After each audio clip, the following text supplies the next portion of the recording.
لا دیوانی Tania Tahir novel case number 52۔ گھر میں ڈرامہ ہو چکا تھا، تبھی وہ آدھی سے آدھا گھر سے باہر چلا گیا، اور شہروز کی نظروں سے بچنے کا موقع اس سے اچھا بھی کوئی نہیں تھا۔ وہ گاڑی میں گھر سے نکلا، اپنے دوستوں کے فلیٹ میں آ گیا، جہاں جوا کھیلا جا رہا تھا، چرس پی جا رہی تھی، شراب پی جا رہی تھی، غرض امیر باپوں کی بگڑی ہوئی اولادیں اور نوجوان نسل خود کو تباہ و برباد کر رہی تھی۔ وہ آیا تو سب نے اس کا استقبال کیا۔ سعد نے گہرا سانس بھرا۔ یونیورسٹی کے دور سے ہی اس کے دوست ناظم کو یہ بات پتہ تھی، اور وہ ایک رات اسے یہاں لے آیا۔ سعد چونکہ امیر خاندان سے تھا، تبھی اس کے لیے چیزیں خرید کر پیسہ اڑانا اور پینا پلانا کوئی مشکل کام نہ تھا، اور ساتھ ہی شاہ خرچی پر تو سب فدا تھے کہ وہ پیسہ پانی کی طرح بہاتا تھا، اور اسے کسی بھی بات سے کوئی غرض نہیں تھی۔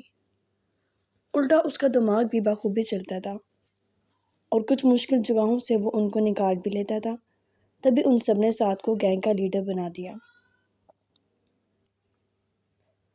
کل جو تم نے سیکرٹ دی تھی اس میں عجیب مدہوشی تھی یار، ایکٹیو بھی نہیں ہو سکا۔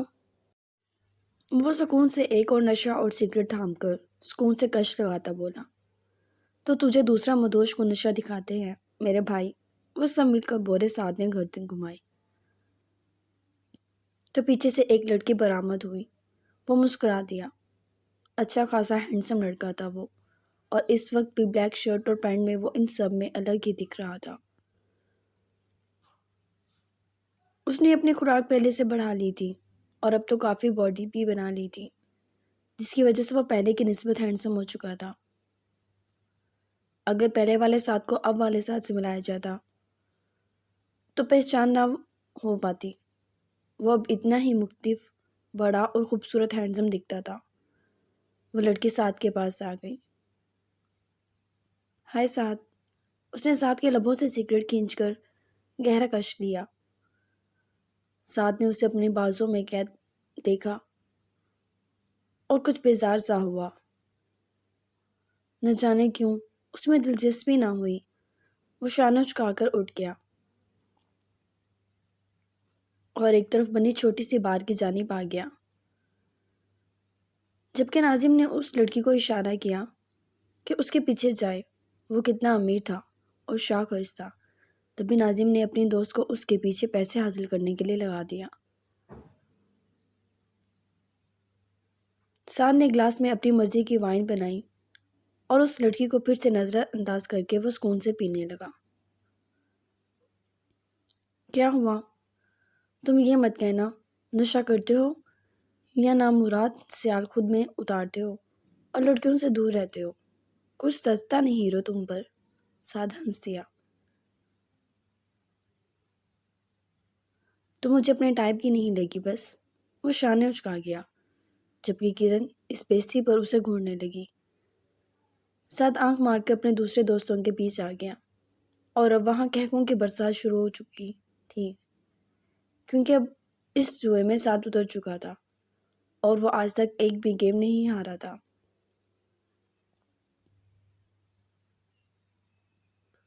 بہاریں اٹھی تو شاید بہت زیادہ وقت گزر چکا تھا۔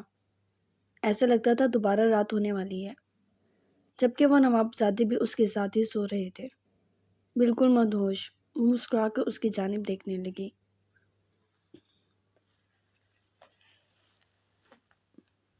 اس کی بریڈز کو چھونے لگی، اس کی لیشز کو چھوتی، جبکہ چہرے کے ایک ایک نقش پر بچوں کی طرح اپنی انگلی چلاتی وہ خوش تھی۔ اسٹاپ اٹ یار۔ نیند کے خمار میں ہلکی ہلکی آواز اٹھی اور اس نے کروٹ لے لی۔ ہاں، بہارے کا منہ کھل گیا۔ وہ جلدی سے اٹھی اور دوسری سائڈ سے اس کے پاس آ گئی۔ کچھ اس طرح کہ دارا نے جو اس سے کروٹ لی تھی، اب وہ اسی کروٹ پر اس کے پاس آ کر لیٹ چکی تھی۔ دارا نے نیند میں بھی اس کی چلاکی پر اسے خود سے نزدیک کر لیا، جس پر وہ سیٹسفائیڈ ہو چکی تھی۔ وہ کافی مزیدار نیند میں تھا، تبھی اٹھ نہیں رہا تھا، جبکہ بہارے کو بھوک لگی تھی۔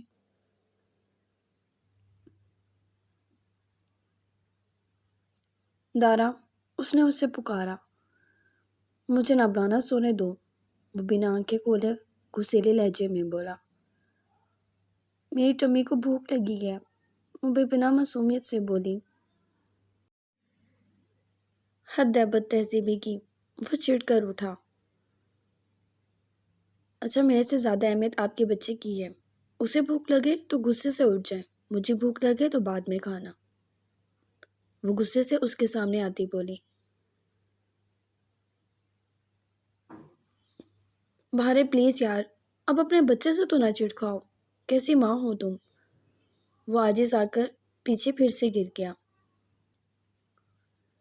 میں ہر اس چیز، شخص، دکاندار، چوکیدار، جمعدار سے چڑوں گی جس پر آپ توجہ دیں گے اور مجھ سے زیادہ اہمیت دیں گے، وہ بولی۔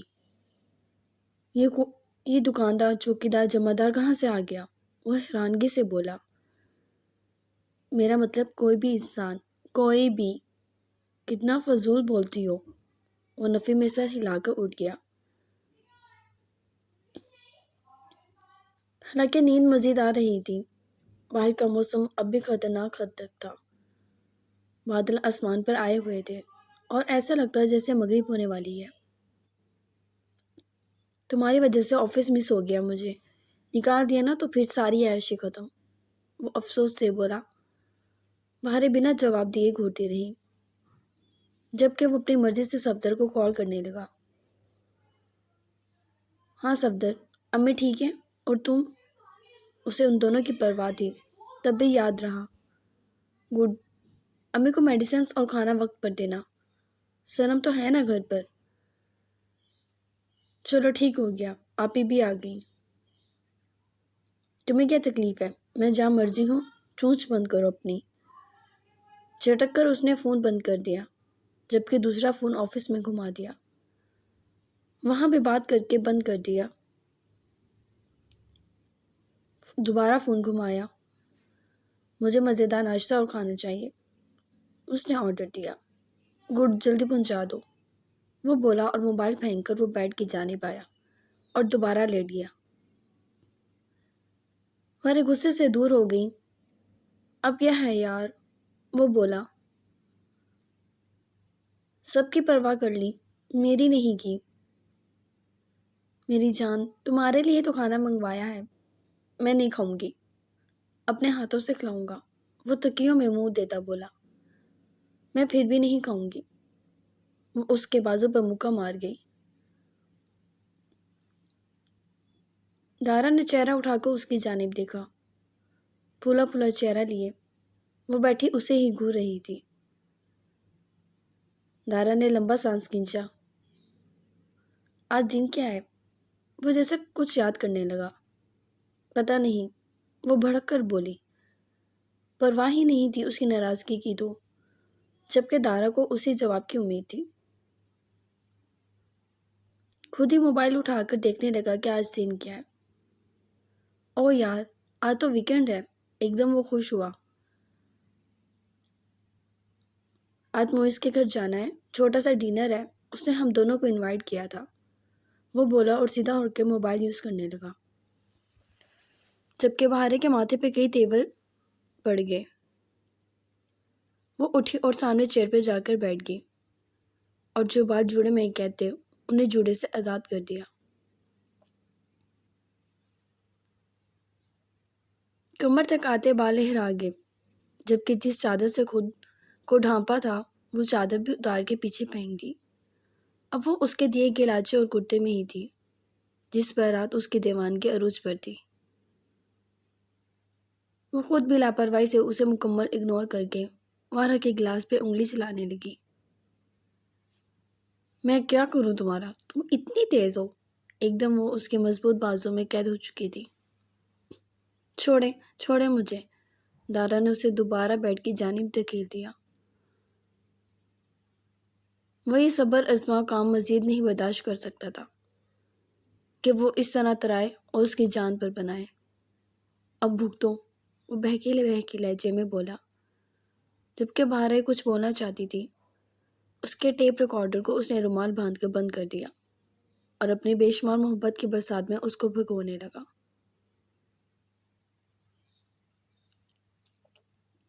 وہ دونوں گھر پہنچے تو تقریباً رات ہو چکی تھی۔ بہارے کو کچھ شرم سی آنے لگی۔ امی کیا سوچیں گی؟ وہ پوچھنے لگا۔ دارا جھپکے کھل کر ہنسا۔ نکلو باہر، نوٹنکی ہو پوری، میاں بیوی ہیں ہم، وہ کچھ نہیں سوچیں گی، اس نے کہا، اور باہر کو باہر نکلتے ہی سخت سردی لگی۔ حالانکہ وہاں سے آتے ہوئے وہ بار بار اسے کہہ رہا تھا اس کی شال لے لے، مگر تب تو ضد سوار تھی، نہیں پہننی تھی۔ اب اسے لگا کہ وہ کلفی بن جائے گی، تبھی اس کے شانوں پر سے شال کھینچ کر جلدی سے شال میں دبک گئی۔ دارا نے اس محترمہ کو اندر جانے کا کہا اور خود گارڈ سے کچھ انفارمیشن لینے لگا۔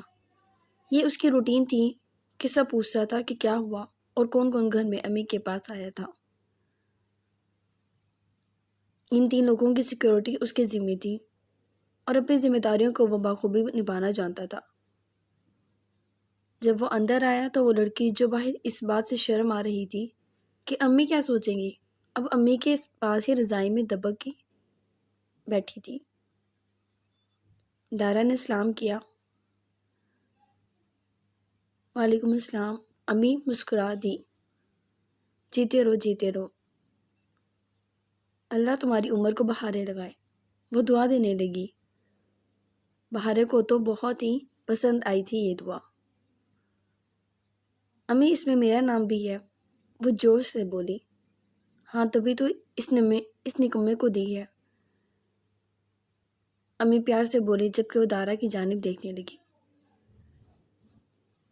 جس نے امی سے نظر بچا کے اسے ونک دی تھی۔ بہارے نے نگاہ پھیر لی، جبکہ صفدر کو آتے ساتھ وہ آرڈر ملا تھا۔ صفدر نے احسان کرنے والے انداز میں اسے کافی کا کپ تھمایا، جبکہ اپنی بھابھی کو بہت عزت و احترام سے چائے دی، امی کو بھی اور خود بھی۔ یہ کیا جلا کٹا پھر رہا ہے؟ اس نے امی سے پوچھا۔ بس ضد کر رہا ہے کہ یہ محلے کے 2-4 لڑکے مری سیر کو جا رہے ہیں، کہتا ہے اس نے بھی جانا ہے۔ لیکن امی، مری تو انسانوں کی جانے کی جگہ ہے، اب جانور بھی گھومنے پھرنے جائیں گے۔ وہ کافی کا سیپ لیتا معصومیت سے بولا۔ دارا، امی اور بہارے بیک وقت بولی تھی۔ صفدر نے جب کے گھور کر دیکھا۔ تمیز تو اسے ہے نہیں، بڑے بھائی کو گھورتا کیسے ہے؟ دارا نے دوسرا سیپ لیا۔ پیسے دیں جلدی سے، صفدر گھومنے جائے گا مری، بہارے بولی۔ ہیلو میڈم، چونی بھی نہ دوں اسے تو میں ضائع کرے گا، اور ویسے بھی فرسٹ ایئر کا ایڈمیشن جانے والا ہے، چپ چاپ پیپرز کی تیاری کرے، وہ بولا۔ دارا بچہ ہے، گھوم پھر لے گا، کیا ہو جائے گا؟ امی تو اپنے بچے کی حمایت میں ہی رہتی تھی۔ امی آپ بھی اس کی فضول ضد میں شامل ہو جایا کریں، عمر ہے اس کی جو یہ مری اکیلا جائے گا۔ نہیں جائے گا یہ کہیں، یہیں میری آنکھوں کے سامنے رہے، بڑا ہو جائے گا تھوڑا سا اور پھر جہاں مرضی جائے۔ وہ غصے سے گھٹا اٹھ گیا۔ دارا بھائی آپ تو کوئی میرے دشمن ہی ہیں۔ بیٹے میں تیرا دشمن ہی ٹھیک ہوں، جانے دینا، سب جا رہے ہیں میرے دوست، وہ بھی بولا۔ یار ابھی چھوٹا ہے تو، وہ عاجز آیا۔ نہیں میں اپنا خیال رکھوں گا۔ بہارے اسے دیکھ رہی تھی، ہر وقت جس سے لڑتا رہتا تھا۔ اسے اپنے ایک ملازم کی بھی پرواہ تھی۔ خیر لگتا ہی نہیں تھا صفدر ملازم ہے، بس ایسا ہی لگتا تھا وہ اس گھر کا چھوٹا بیٹا ہے۔ نہیں، وہ اپنی بات پر قائم تھا۔ زہر لگتے ہیں آپ مجھے، وہ غصے سے بولا۔ تو میری بیوی نہیں ہے جس کی میں پرواہ کروں، جو کہہ دیا کہہ دیا۔ تمہاری عمر نہیں ہے اور میں کسی اجنبی پر بھروسہ نہیں کر سکتا، شرافت سے گھر میں رہو، وہ جھڑک کر حتمی فیصلہ کر گیا۔ امی بھی راضی تو نہیں تھی، پھر صفدر کی ضد پر مان بھی جاتی، لیکن انہیں علم تھا دارا کبھی نہیں مانے گا، اور ایسا ہی ہوا تھا۔ دارا کہہ کر باہر نکل گیا، جبکہ صفدر احتجاج کرتا اپنے کمرے میں جا چکا تھا۔ آپ کہیں نا امی، دارا مان جائیں گے؟ بہارے کو صفدر کی فکر ہوئی۔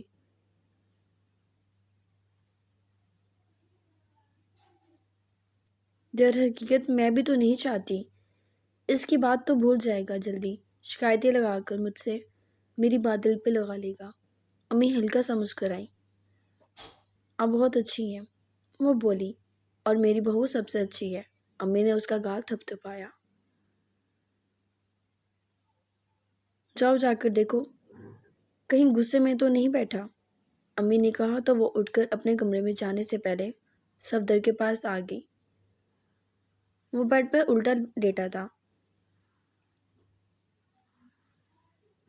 صفدر، دارا ٹھیک کہہ رہے ہیں، تم تھوڑے اور بڑے ہو جاؤ۔ لیکن مجھے ابھی جانا تھا یہاں ہی تو ہے مری۔ وہ رونے لگا۔ اوہ، بہارے کو بھی رونا آنے لگا۔ دارا بھائی بالکل اچھے انسان نہیں ہے، وہ آنسو صاف کرتا بولا۔ یہ تو تم ٹھیک کہہ رہے ہو، میرا بھائی رو تو مت۔ وہ اس کے پاس آئی۔ میں ان کا کوئی کام نہیں کروں گا، وہ غصے سے بولا۔ ٹھیک ہے، میں بھی نہیں کروں گی، بہارے نے کہا۔ کیا ہوا ہے خیریت؟ صنم جو ابھی آئی تھی گھر میں، ان دونوں کو روتے دیکھ کر بولی۔ یہ دارا بھائی 2 نمبری انسان ہے۔ اوہ، صنم ہنس دی۔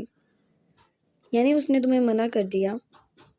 اور لڑکے، ابھی میٹرک تو پاس کیا ہے تم نے، اتنے سے تو ہو۔ صنم بولی۔ بھابھی میں بڑا نہیں ہوں، وہ غصے سے بولا۔ ہاں، یہ اتنا بڑا ہے، 10-12 آدمیوں کو گرا دے گا، کوئی اٹھ کر چماٹ مار کر بھی سلا دے، اسے پتہ بھی نہیں لے گا۔ صفدر بھی تھا۔ پیچھے سے دارا کی آواز پہ تینوں اس کی جانب دیکھنے لگے۔ مجھے گھر میں کوئی احتجاج نہیں چاہیے، یہ تم دونوں کے شیطانی دماغ سن لیں، وہ بہارے اور صفدر کو کہتا ہوا بولا۔ صنم نے شانے اچکا دیے۔ صفدر تو پھر سے رونے بیٹھ گیا، جبکہ بہارے اس کے رونے پر رو رہی تھی۔ اوہو، تم تو بچوں کی طرح نہ رو، صنم ہنس دی۔ بہارے منہ بنا کے کمرے میں چلی گئی۔ اب مانتی ہو میری ہمت ہے، وہ شانے اچکا کر بولا۔ جانے دو صفدر کو، سنبھال لے گا، اور ویسے بھی اور بھی جا رہے ہیں بچے۔ نہیں صنم، چھوٹا ہے وہ، دارا اپنے موقف پر تھا۔ چلو تم ریسٹ کرو، کھانا وانا اب خود لے لینا، کیونکہ 2 گھر کے کام کرنے والے ملازم تو احتجاج پر چلے گئے ہیں، وہ کہہ کر لگا کر ہنسا، جبکہ صنم نفی میں سر ہلاتی کچن میں چلی گئی اور دارا کمرے میں آ گیا۔ بہارے بیڈ پر بیٹھی تھی، بلکہ بھیگی بھیگی سی تھی۔ تمہیں کہا تھا ریڈی ہو جانا، جلدی، اتنی دیر لگا دی، وہ ویٹ کر رہا ہے ہمارا۔ میں نہیں جا رہی، وہ بولی۔ بہارے پلیز، تنگ مت کرو یار، تھکا ہوا ہوں میں۔ کیا کیا آپ نے جو تھکے ہیں آپ؟ وہ آنکھیں نکالنے لگی۔ دارا نے مسکراہٹ روک لی۔ اچھا اٹھو، تیار ہو جاؤ، پہلے صفدر کو اجازت دیں۔ ضد مت کرو، وہ چھوٹا ہے ابھی، ہو سکتا ہے سنبھال لی سب۔ وہ بیڈ پر کھڑی تھی، جبکہ دارا بیڈ کے پاس۔ بہارے اس کی بریسٹ کو چھونے لگی۔ اور نہ سنبھال سکا تو کہاں ڈھونڈوں گا اسے؟ وہ 2 سال کا تھا تب سے یہاں ہے، نشا آپی نے، امی نے بڑے لاڈ سے پالا ہے اسے، اور مجھے اس کی پرواہ ہے۔ وہ ضد کر رہا ہے، اسے اس کے حال پر نہیں چھوڑ سکتا۔ اب ضد بند کرو اور تیار ہو جاؤ، وہ اس کا گال تھپ تھپا کر بولا۔ بہارے بیڈ سے نیچے اتر گئی۔ وہ روئے گا؟ ہاں، صبح کچھ کھائے گا بھی نہیں، مگر پریشان نہ ہونا، امی سنبھال لیں گے، اس نے کپڑے دیکھتے ہوئے کہا تو بہارے نے سر ہلا دیا۔ وہ کپڑے لے کے واش روم میں چلا گیا، اور دوسری طرف بہارے نے بھی بلیک ویلویٹ کا ڈریس نکالا۔ سردی بھی تو بہت تھی، تب بھی ویلویٹ کا پہننے کا سوچا، اور خود ڈریسنگ روم میں چلی گئی۔ تقریباً 20 منٹ لگے، دونوں تیار تھے۔ وہ امی سے مل کر گاڑی میں سوار ہوئے اور دارا کے دوست موئز کے گھر کی جانب چل دیے۔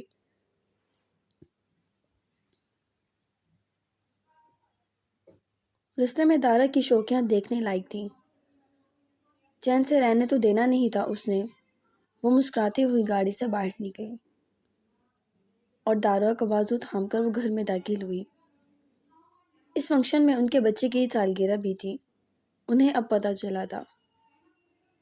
یار بتا ہی دیتے، میں گفٹ لے آتا، دارا اسے بغل گیر ہوتے بولا۔ نہیں یار، تم آگے یہی بہت ہے۔ السلام علیکم بھابھی۔ وہ بہارے سے بھی ملا۔ اس کی بیوی بھی آ گئی۔ بہارے نے فیملی سے باہر پہلا فنکشن دیکھا تھا۔ وہ مسکرا کر ادھر ادھر دیکھ رہی تھی۔